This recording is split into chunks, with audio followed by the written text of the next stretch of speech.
মুমিনদেরকে 4টা প্রশ্ন করা হবে, কাফিরদেরকে 3টা প্রশ্ন। প্রথম প্রশ্ন, মার রব্বুক, তোর রবের নাম কি? আমরা কি বলবো? আল্লাহ আমারে রব, এই রবি আমার সব, দমে দমে তনু মনে তারি অনুভব। পড়েন আমিন। দ্বিতীয় প্রশ্ন, আমার দিন, তোর দিনের নাম কি? ধর্মের নাম কি? তৃতীয় প্রশ্ন, মান হাযার রাজুল, এই লোকটাকে কে? আমরা বলবো মুহাম্মদ সাল্লাল্লাহু। 3টা প্রশ্নের উত্তর যখন আপনি কবরে করে দিতে পারবেন, অতিরিক্ত একটা প্রশ্ন, ওয়ামা ইলমুক, এই যে 3টা প্রশ্নের উত্তর পাল্লা, কেমন করে উত্তর জানলা?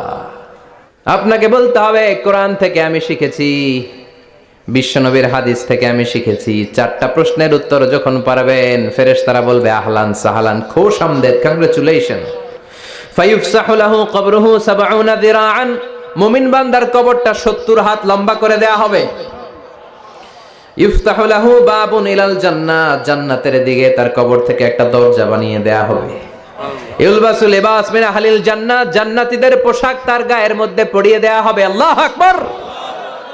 আর বলা হবে নাম কানাউমিল আরুস, তুমিও একটা ঘুম দাও। আলহামদুলিল্লাহ পড়ে। মুমিন বান্দা আনন্দের একটা ঘুম দিবে। ইসরাফিলের সিংগার আওয়াজ ছাড়া পৃথিবীর কোনো কিছুই তার আগে ঘুম ভাঙতে পারবে না।